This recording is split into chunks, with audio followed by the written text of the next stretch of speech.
Om Swastiastu pemirsa Bali TV, jumpa lagi dengan saya Heni Shanti di acara Bali Now, dan kali ini Bali Now hadir Imade Adi Wira Nataputra, pengrajin suling. Nah, langsung saja kita sapa. Om Swastiastu. Om Swastiastu. Punapi Gatra De Adi. Becik mau. Iya, aduh, kita mau ngobrolin masalah apa ini ya? Masalah suling. Iya, nah, boleh. Ternyata bukan suling biasa. Dan sebelum kita ngobrol banyak nih, apa sih kesibukannya De Adi saat ini? Ya. Untuk saat ini kesibukan saya yaitu pertama jadi pengrajin ya, membuat suling, rindik gitu juga. Kemudian show juga, performance di restoran, di hotel kayak gitu, atau nikahan juga kadang-kadang. Ini juga ada ngajar les gitu, Ngajar les suling? Les matematika. Les matematika bimbel. di sebuah bimbel. Iya, di Denpasar. Jauh banget ya. Nah, nanti kita cerita banyak tentang itu ya. Ternyata boleh. mungkin ada kaitannya ataukah gimana gitu. Sebetulnya De Adi ini backgroundnya apa sih? Nah, kalau background pendidikan. Seniman atau apa gitu? Background pendidikan ya. Iya. Dulu ya. Nah, pendidikan kalau saya pendidikannya kalau S1-nya saya pendidikan matematika, S2-nya juga pendidikan matematika gitu. Jadi combine juga sama kesibukan saya atau kesenangan saya, hobi lah ya saya bilang, sebagai seniman kayak gitu. Ya pelaku seni lah. Belum berani bilang seniman karena belum gini ya, belum mumpuni banget lah saya bilang. Pelaku seni gitu kan. Penyuka seni, kemudian combine juga sama matematika kayak gitu. Oh, tapi ada kaitannya nggak sebetulnya? Nah, kalau kita bicara ada kaitannya, sebenarnya banyak banget nih ya. Banyak banget. Boleh Seni nanti sama diceritakan ya? Ya, boleh. Iya. Kita ngomongin masalah ini dulu. Awal mula De Adi ini bisnis suling. Sedangkan background pendidikannya kan sarjana matematika. Iya. Kenapa nggak jadi pendidik, atau walaupun mengajar di bimbel ya, Iya. apakah nggak menjadi dosen atau guru, tetapi memilih menjadi bisnis pembisnis suling ya. Nah, awal mulanya bagaimana sih ceritanya? Oke, awal mulanya dulu ya. Pertama itu sebenarnya ketika saya pengen, kenapa saya bisa bikin suling kayak gitu ya. Awalnya itu memang karena saya nggak punya suling. Nah gitu, nggak punya suling terus. Di umur berapa itu De Adi?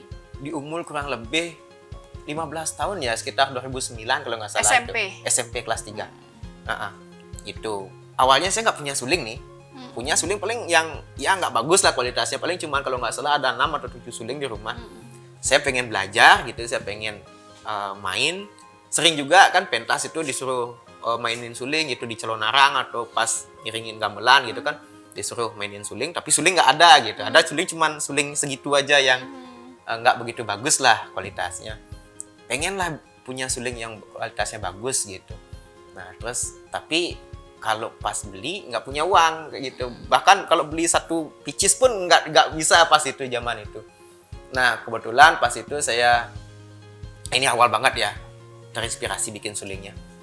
Pertama itu pas ada odalan di dalam gitu, di dalam adalah pementasan wayang kulit gitu. Pas kebetulan tukang sulingnya itu kenal sama saya. Nah, pas itu ketemu, disuruh lah, yuk sini nonton di belakang panggung aja gitu. Nonton di belakang panggung, seneng dia sama penabuhnya, lihat wayangnya langsung. Nah, terus lihatlah tukang sulingnya dulu, kok bagus-bagus banget. Nah, nanya lah saya iseng di sana, Pak, beli sulingnya di mana Pak? Gitu.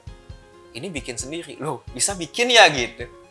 Oh ternyata suling ini bisa dibikin sendiri. Nah di sana saya punya terinspirasi lah. Ternyata ini bisa dibuat pakai tangan sendiri loh gitu pas itu.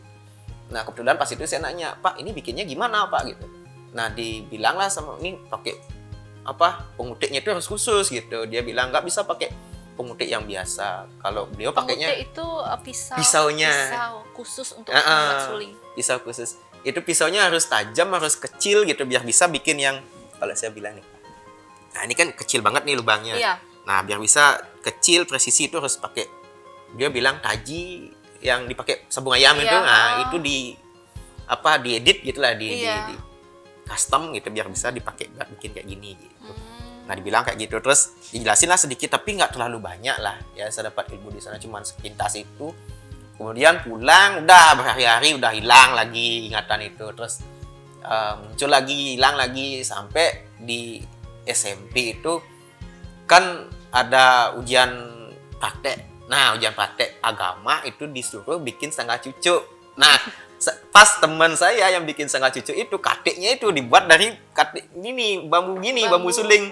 Nah, lagilah muncul ingatan itu, wah ini bambu suling ini kayaknya bisa dipakai buat suling. Nah, dari sana akhirnya bambunya itu setelah dinilai kan taruhlah di gudang gitu kan sama cucunya. Itu saya ambil katiknya itu, saya bawa pulang ke rumah, saya jemur sampai kering, saya coba gitu, saya bikin sesuai dengan apa yang saya dapat obrolkan kemarinnya itu.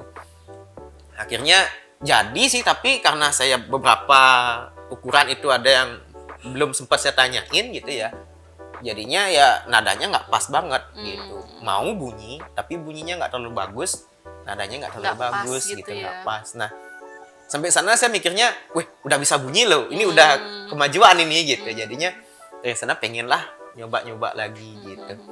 Nah, terus setiap nemu ada bambu kayak gini ya saya bawa pulang ke rumah sampai diomelin gitu, ngapain buat sampah gitu kan ya, bikin sampah aja, buat aja terus. Saya mau pakai, nggak mau ya di gini di bungut pohon gitu loh, di dapur pakai kayu bakar, iya, kayu bakar.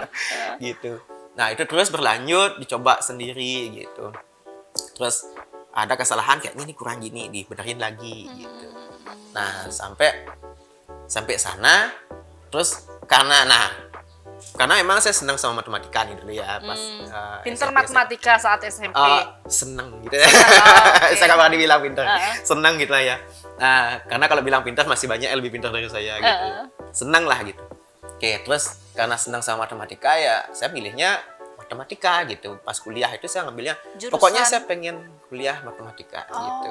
Jadi sampai sana belajar, kayaknya ada hubungannya nih gitu sama hobi saya bikin suling. Nah, dari sana saya ketemu adalah pola-pola di suling ini yang bisa kita polakan secara otomatis gitu.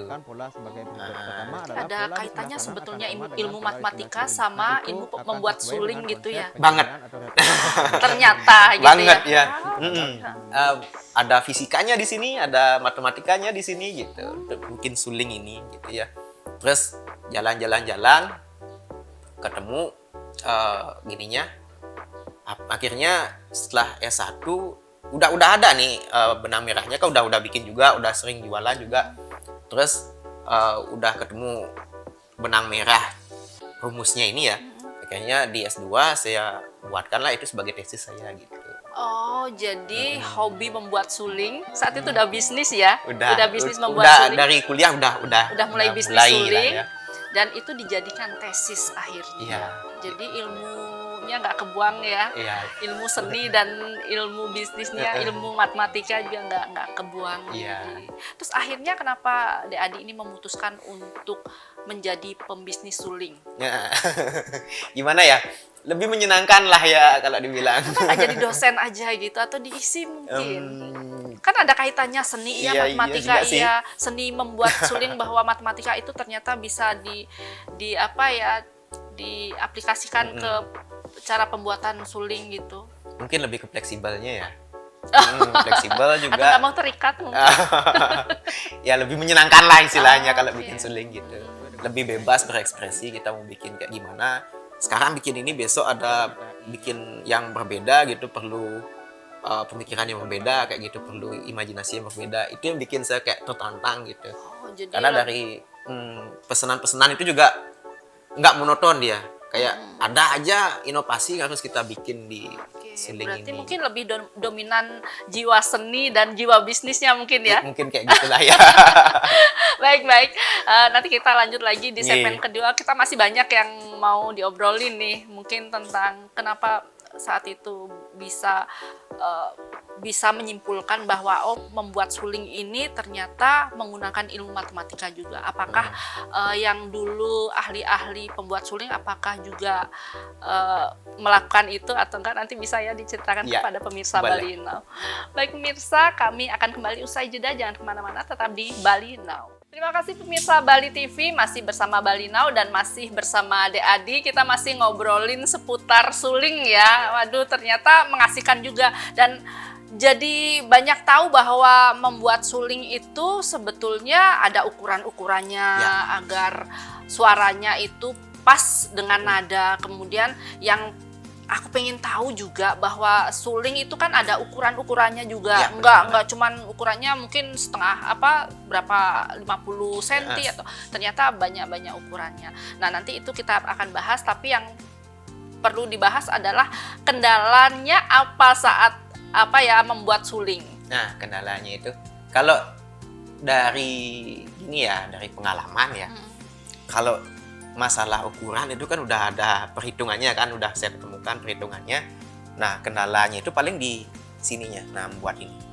Kalau saya tunjukkan. Nah, ini buat lubang tiupnya ini. Mungkin pemirsa bisa lihat. Nah, ini. Kenapa ini susah? Karena lubang tiup ini dia yang bikin suaranya ini nyaring atau enggak kayak gitu. Dia yang menentukan suaranya ini bakal nyaring atau enggak. Jadi ketika lubang tiupnya ini pas, kemudian juga suarnya ini suar namanya. Penutupnya? Iya, penutupnya ini pas, presisi, bakal bagus suaranya. Tapi ketika nggak presisi, ya suaranya nggak bagus. Warna suaranya nggak jelek jadinya gitu. Pengaruh juga ya, ternyata tutupnya juga pengaruh. Dan ukuran itu kan ada lubangnya tuh ada ukuran. Ini ada lubangnya. Oh, yang ini. solmisasinya itu ya? Ya, ini berpengaruh di nada do re mi fa sol la si do nya.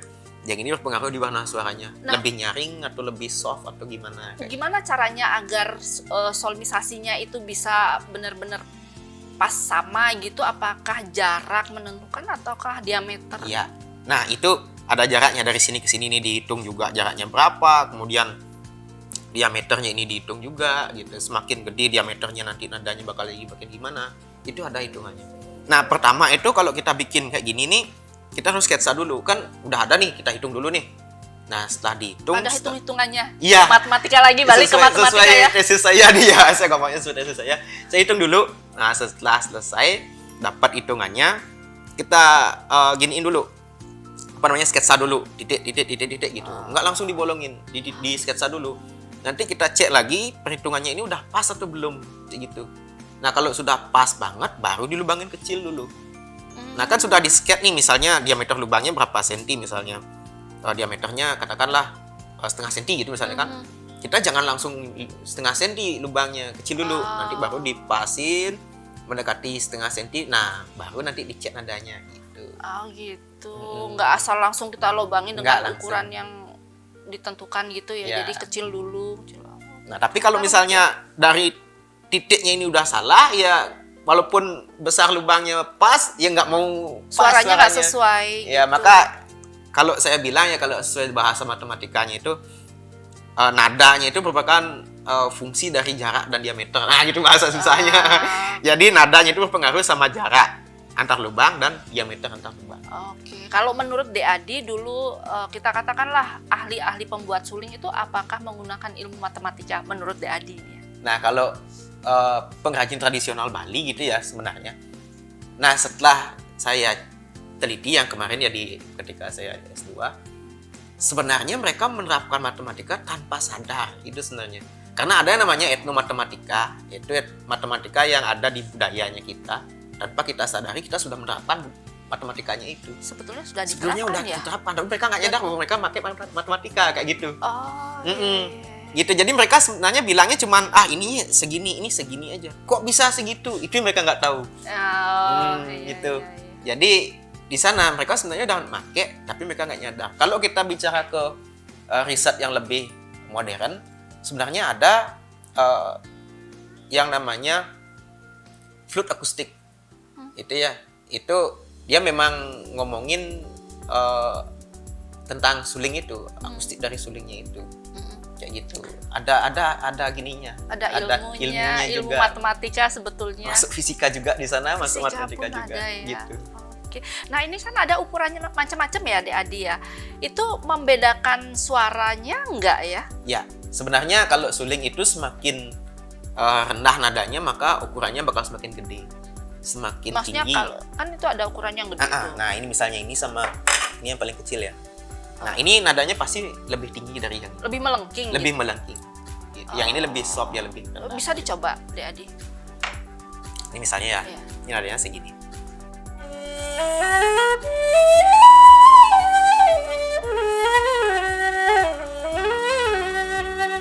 Nah, gitu. Nah, kalau yang ini lebih kecil dia. Ini biasanya untuk suling semak gulingan.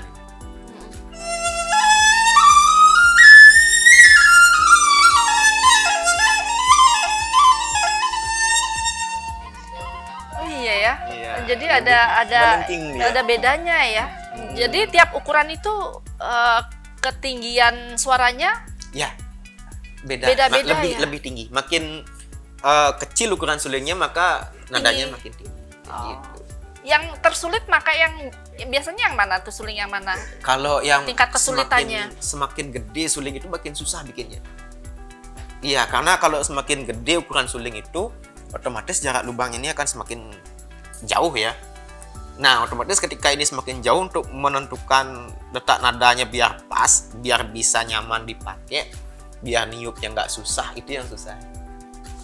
Oh, gitu ya. Ya, apalagi kalau kita bicara suling bass itu ya, itu ada kalau misalnya bass itu ada sampai 1 meter itu panjangnya. Itu nentuin letak ini lubang-lubangnya ini yang susah karena biar pas, biar nyaman dipakai lah ya.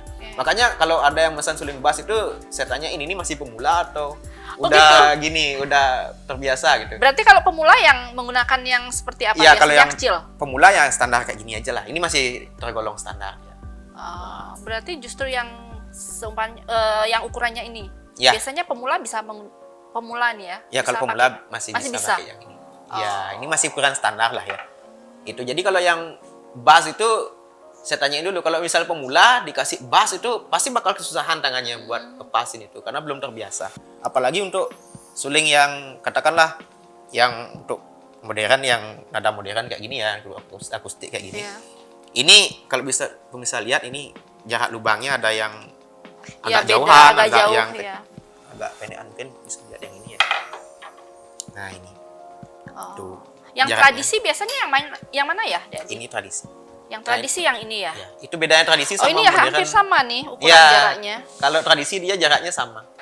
Kalau yang modern dia jaraknya agak lebih jauh. jauh dikit, pendek dikit kayak gitu. Biasa untuk musik-musik akustik Iya, gitu kayak ya. musik-musik akustik gitu. Nah, ini yang biasanya kalau misalnya ada bass itu susahnya di sini. Nah, ini agak jauh dia jarak lubang. Gitu ya. Gitu. Terus sekarang mulai bisnis suling dari Nah, sebenarnya mulai jual itu dari 2014 ya kalau nggak udah salah. lama banget ya. Semenjak saya sampai kuliah. kemana biasanya Wah, yang pesan? Udah sampai ya Astokaryo ya. Iya. Sampailah keluar beberapa kali. Sampai itu custom atau memilih online? Ya, Custom? dia custom. Dia pesen langsung, dia mintanya pengen yang kayak gini gitu. Oke. Kebanyakan yang kayak gitu yang diminta. Jadi kalau biasanya masyarakat Bali yang ingin beli ke DAD online atau punya showroom atau Biasanya belinya online. online Iya, ya? Tapi ini- custom dulu kan? Custom. Dia ngechat biasanya di WA atau di Instagram gitu. Atau biasanya ada yang datang langsung ke rumah yang mungkin dari seputaran Bali yang dekat-dekat Oh, yang gitu ya datang. tapi ready ada juga. Enggak ready stock saya. Harus Bid custom cost, dulu. bid order ya. Wah, keren ya, keren. Berarti ini menjadi bisnis utama buat DAD di Iya. samping menjadi pengajar gitu. Iya. Ya, keren lah. Jadi dua ilmu bisa Iya. disatukan ya. Jadi ilmu matematika tidak terbuang, ilmu membuat suling dari kecil juga nggak kebuang. Iya. Oke, keren. Baik pemirsa, nanti kita masih akan kembali usai jeda. Jangan kemana-mana, tetap di Bali Now. Baik pemirsa Bali TV, masih bersama Bali Now, masih bersama Ade juga. Kami masih membincangkan masalah suling. Ya, sulingnya ternyata betul-betul ilmu dari membuat suling, ilmu dari matematika dari kuliah dulu betul-betul dijadikan satu, akhirnya menjadi bisnis yang sangat menjanjikan ke depannya. Dan sepertinya Dek Adi juga akan fokus di bisnis suling deh. Ya, Dek Adi, ini kan biasanya kalau custom gitu ya. Iya. Berapa lama sih proses membuat suling? Nah, kalau mulai dari custom kan dari pesanan. Nah, kalau misalnya pas udah mulai bikinnya itu, kalau bikin satu suling ini paling sehari udah selesai saya. Cepet ya? Iya, cepet. Karena kan udah terkonsep gitu. Oh, kalau begini tinggal ininya diginiin dikit, ininya diginiin dikit. Udah gini. Tinggal paling kalau misalnya yang katakanlah kalau misalnya kasusnya berat banget nih ya. Kayak kemarin itu ada pesanan dari Italia, dia minta sulingnya bass. Kemudian kalau saya kan biasanya mainnya tangan kanan di atas nih. Dia minta biar bisa tangan kiri yang di atas. Nah, Kidal mungkin ya? mungkin Oh, ya kayak iya, gitu iya, mungkin. iya. Jadi kalau saya mainnya kiri di atas kan susah dong, saya kadang terbiasa kanan di atas. Itu pertama kesusahannya. Kemudian Jadi ukuran otomatis berbeda juga. ukurannya otomatis berbeda. Kemudian dia minta biar sulingnya itu bisa di knockdown karena sulingnya panjang 1 meter itu. Jadi dia minta biar sulingnya bisa diputus sambungin kayak gitu. Nah, itu. Terus dia minta juga kalau nada standar itu kan ada A itu 440 Hz. Dia minta nadanya biar 442 Hz. Nah, itu saya bikinnya lumayan lama itu, sekitar semingguan itu bikin satu suling itu aja. Cepet loh itu termasuk seminggu. Karena itu lama itu termasuk Iya, ya? termasuk lama karena saya perlu memperhitungkan di mana letak saya bikin potongannya itu. Kemudian sambungannya itu kayak gimana. Kemudian juga karena rata kiri, tangan kiri yang di atas. Jadi otomatis sikut ya saya bilang atau jarak-jarak lubang ini otomatis menyesuaikan biar tangan kirinya dia bisa pas kayak gitu. Tapi akhirnya sukses. Akhirnya selesai. Bisa. Sampai dikirim sampai sukses sampai sana lah. Aman. Oke. Nah, untuk bahan bakunya gimana, Adi? Bahan bakunya ini bambu buluh namanya. Khusus Bambu. bambu yang lain kan biasanya ada bambu apa sih, bambu kuning ya kan, kecil-kecil iya. gini, bisa? Nggak bisa. Kalau Nggak saya bisa. nggak gini ya. Kalau saya nggak mau pakai yang itu karena gini. Kalau bambu buluh itu dia dari segi bentuknya itu dia udah gimana saya bilang ya, cocok lah saya bilang buat bikin suling. Kalau bambu yang lain itu kadang di sininya itu nggak bagus. Nah, kalau bambu buluh itu di sininya agak nyempreng dikit, tapi tidak terlalu nyempreng. Gimana saya bilang? Nyempreng dikit gitu. Karena ada bambu lain itu dia los gitu, nggak ada nyemprengnya.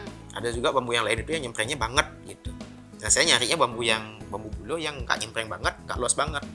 Nah, itu nyebabin kalau kita bikinin suling, itu udara yang kita tiupkan di lubang tiupnya ini, itu presisi dia masuknya.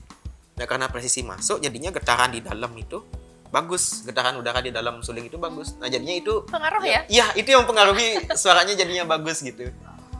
Berarti nggak asal-asal bambu ya? Iya, kalau saya sih agak picky ya dibilangnya. Iya, Untuk- pokoknya nggak bisa harus milih-milih ya. milih-milih harus itu gitu. Kadang supplier saya bawa bambu yang beda dari yang biasanya, saya tolak gitu. Jangan yang ini. Iya, beda, iya. gitu. Tapi ada nggak yang membuat dari bambu lain gitu? Ada nggak? Kalau yang lain kurang tahu ya. Oh, mungkin ini ada. khusus untuk Untuk Adi? saya ya. Saya Pokoknya pakainya bambunya kayak gitu. mesti yang bambu apa sih yang ini? Kalau saya bikin suling Bali kayak gini, saya pakai bambu buluh namanya. Bambu buluh. Iya. Oke, waduh, ternyata nggak main-main juga ya. Kalau menurut Adi ya, generasi muda sekarang tuh gimana sih minat menggunakan suling ini sebagai aktivitas seni mereka, mungkin gimana untuk saat ini? Kalau saya lihat sih dari berdasarkan data yang saya peroleh dari pemesanan ya, cukup bagus ya. Anak muda zaman sekarang itu mereka lebih mereka suka gitu Suka dengan ya? sulingnya. Mereka lebih sukanya ke yang modern gitu, kayak yang ini, yang untuk akustik kayak gitu, untuk ngiringin lagu. Kemudian untuk gong kebiar kayak gitu, Iya, ganjur, gong suling itu biasanya. Kalau gong kebiar pakai yang mana ya, Kalau Adi? gong kebiar biasanya Beda juga. ini, beda.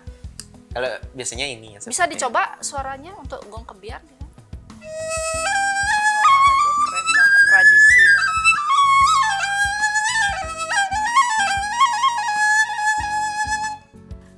Beda ya ternyata, beda banget.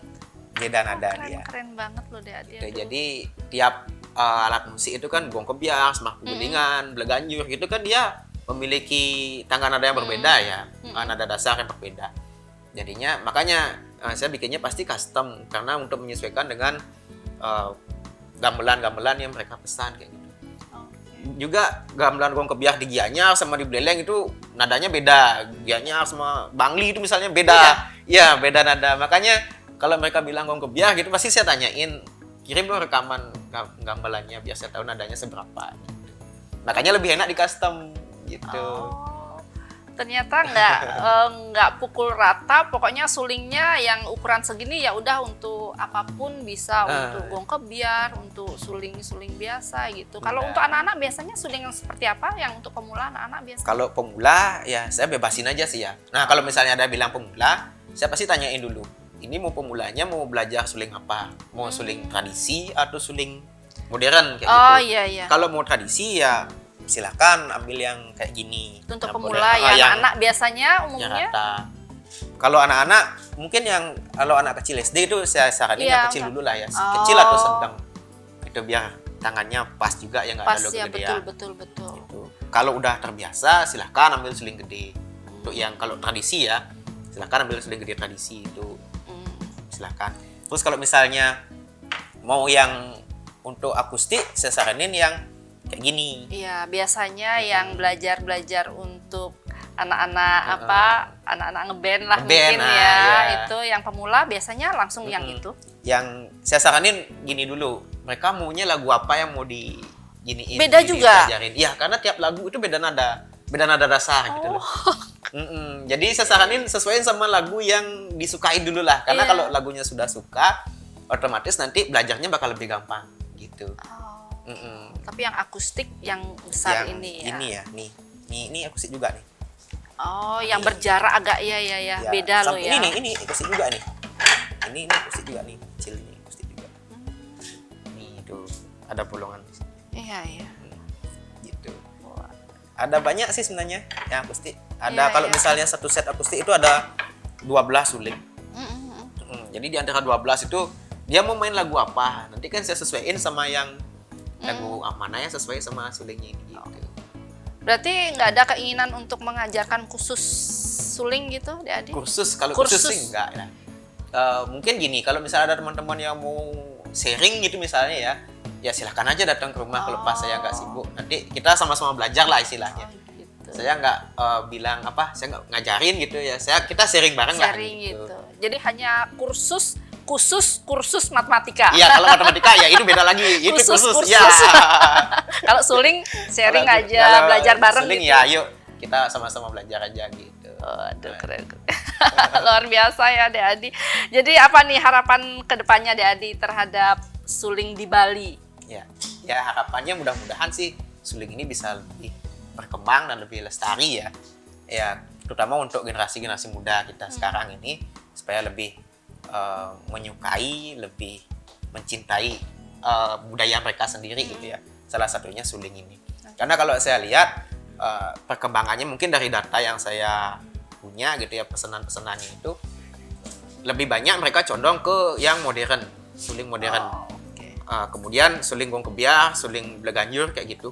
Nah, ada satu aspek suling Bali yang saya rasa kurang diminati, suling pengarjaan gitu ya. Itu untuk mengiringi tari arjo. Beda lagi. Beda lagi. Itu kalau satu set sulingnya itu bisa sampai 14 suling, itu beda-beda. Contohnya kayak gini. Beda lagi. Dari kecil sampai ukuran sedang kayak gitu. Nah, itu biasanya mereka ngiringin pupuh. Tahu kan macepat kayak gitu. Ya, Nah, ya. sama kayak mungkin tahu tembang guntang itu acara Ya. mungkin di Bali TV mungkin sempat ada Tembang acara guntang. guntangan itu Ya, ya. Nah, kan ada sulingnya itu. Khusus itu. Nah, itu yang susah sebenarnya untuk ngiringin pupuh itu biar sesuai sama pupuhnya, biar sulingnya manis, biar pas. Nah, Makanya ada 14. makanya ada sampai 14 suling gitu. Ada bahkan sampai 20. Kalau saya bawa katakanlah ngiringin ngarje atau jagung tangan itu paling saya bawa sekitaran 14 sampai 21 lah sampai suling untuk ngiringin itu. Nah, jadi saya harapkan pemuda itu lebih biar bisa lah melestarikan itu. Jadi nggak cuman yang modern tapi yang tradisi itu bisa lebih kita bangkitkan lagi. Iya. Oh, aduh, luar biasa ya. Satu lagi pengen nanya, apakah ada nama-nama untuk suling masing-masing? Nggak ada ya? Kalau namanya nggak ada sih, paling cuman saya nyebutnya sesuai dengan nada dasarnya. Ya, oh ini nada dasar A berarti kita sebut saja suling A gitu. Nada dasar gitu. B gitu, sebut nada suling B gitu. Itu saja sih. Iya. Aduh, keren ya. Karena suling itu tidak hanya di Bali sebetulnya ya, Iya, Adi benar. ya.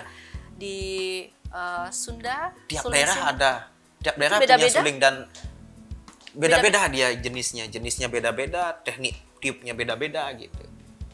Oke. Iya, bahkan kalau di Indonesia yang saya tahu ya, hampir setiap daerah di Indonesia punya. Ada, Iya, tapi beda. tapi beda-beda semuanya. Beda bentuk, beda ciri bentuk, khas ya. beda ciri khas, suara. beda cara niupnya, beda cara maininnya, beda tekniknya, semuanya beda.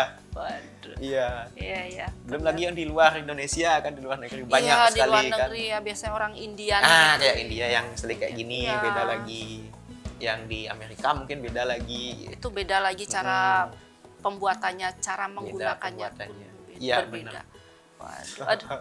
Luar biasa, keren banget deh Adi. Aduh, matur semua sudah hadir di Yeay, Bali sukses Now. Ini kita Bali. sharing juga. Jadi tahu nih bahwa membuat suling itu ternyata menggunakan ilmu matematika juga Iya. kalau diteliti ya. Iya, Tapi kalau- mungkin yang orang-orang dulu sebenarnya menggunakan itu Menggunakan hanya tidak menyadari. Tidak menyadari. Iya. Ternyata ilmu matematika dan ilmu fisika akhirnya menjadikan suling itu menjadi nada yang sangat luar biasa gitu. Aduh, matur suksema, sukses ke depannya, Iya, bisnis sukses sulingnya semua. dan sukses menjadi pengajar matematika. Iya. Oke. Ilmu itu ada di mana-mana Iya, ya. benar sekali. Oke. Matur suksema, Iya. sukses ke depannya. Sukses Wali. Baik pemirsa Bali TV, itu tadi bincang-bincang kami. Semoga apapun yang kami bincangkan tadi mampu menginspirasi saya. Heni Shanti, jumpa minggu depan. Salam Bali Now. Om Santi, Santi, Santi Om.